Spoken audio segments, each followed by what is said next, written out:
Welcome, my friends. Today we are going to be talking about suggestibility tests. Now, suggestibility tests are the way for you to easily see who is going to be an amazing subject and who will maybe be a little bit more difficult of a subject. And there's two main types of tests that I want you guys to learn.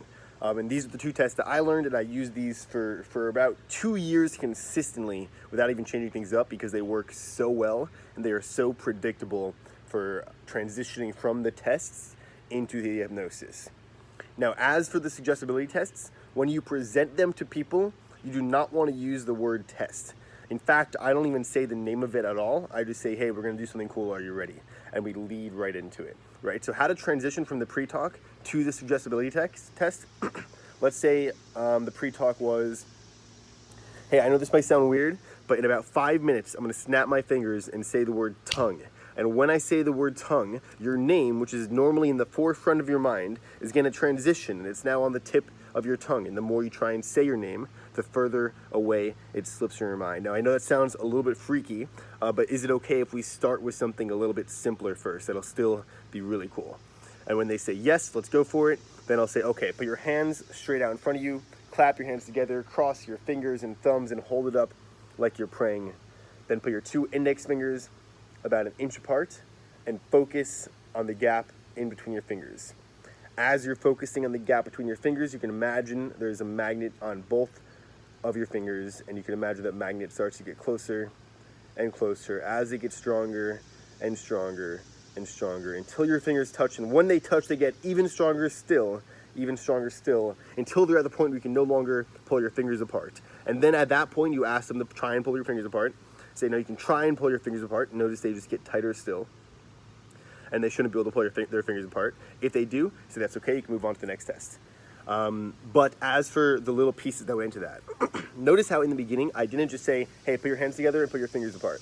I said, put your arms out, put your hands together, cross your fingers and thumbs, hold it up like you're praying. The reason why I do that specifically is because we are giving them in the exact, like them going from here to here. That's now four or five different steps, right? Put your hands out. That's one suggestion that they're doing. Put your hands together. That's another suggestion that they're doing. We want them to subconsciously respond to all of our suggestions. So by starting off with something super simple and just suggestion, so they're doing this, exactly what we say when we say it, we're getting their subconscious sort of used to taking suggestions and turning it into reality, right? So when we say all those different steps, then we get to here. We tell them to focus and imagine, right? Just like when you're watching a movie, you're focusing on the screen and imagining it's real. That's how it can feel real for you.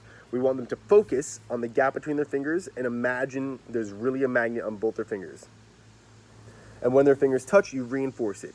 And now the magnets are touching together, you'll notice they get even stronger. And just like a real magnet, when you try and pull them apart, notice how difficult or impossible that becomes.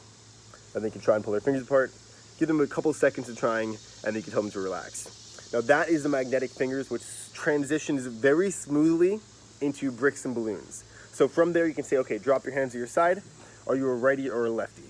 And I asked them if they're a righty or lefty because they think it means something. It means nothing. But it's an added step for them to fill in that to them must have some significance. Otherwise, why would he ask? So let's say, are you a righty or lefty? If they're a righty, it doesn't really matter what they answer, to be honest. But you can have them make a fist with one hand, put their other hand palm to the sky like this. Now, in their fist, you are basically painting a picture to them that they're holding on to a bunch of balloons. And in their open hand, you're painting the picture to them that they're holding on to either bricks, textbooks, it could be bowling balls, or something really heavy. So what I would do for this process is I have both their hands out, and I'd say, okay, now I want you to focus on your right hand, which is the hand that currently is a fist. I want you to imagine that in that hand, you're holding on to 12 helium balloons. And in the other hand, I want you to imagine I just placed a 10-pound brick.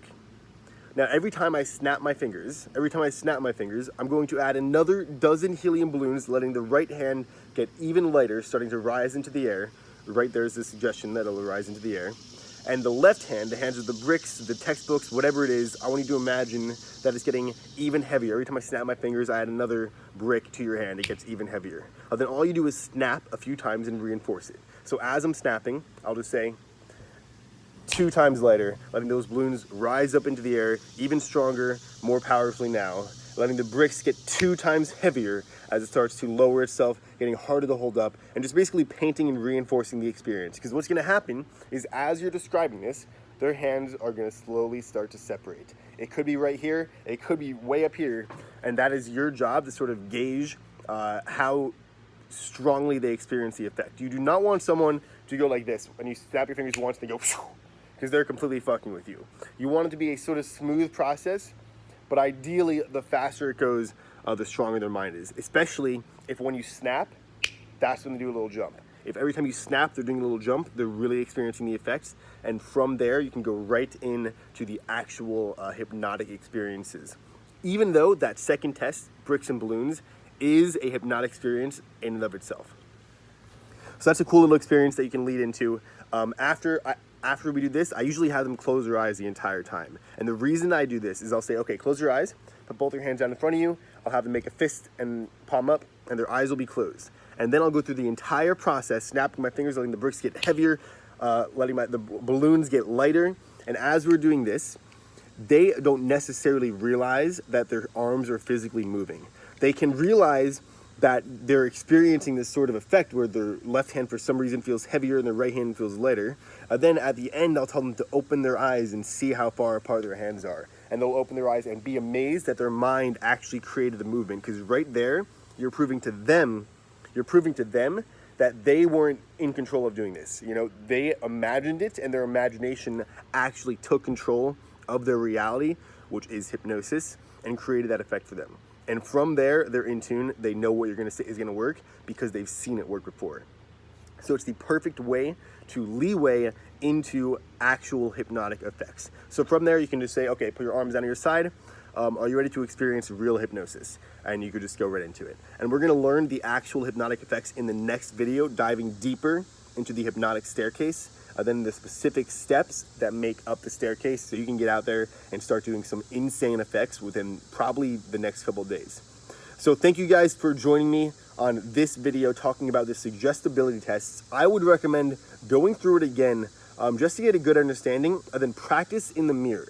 Your action task for this video is to practice in the mirror. I want you to download the notes for this episode, the notes for this video, print them out, and tape them onto your mirror right next to you, so you can stare at the mirror and you can refer to the notes as you're practicing and doing it yourself. That'll allow it to be a much smoother verbal process, so when you go out there to a complete stranger, a friend, a family member, whoever you're going to produce this experience for, it'll be smooth and polished. So make sure to do that, and I will see you guys in the next video.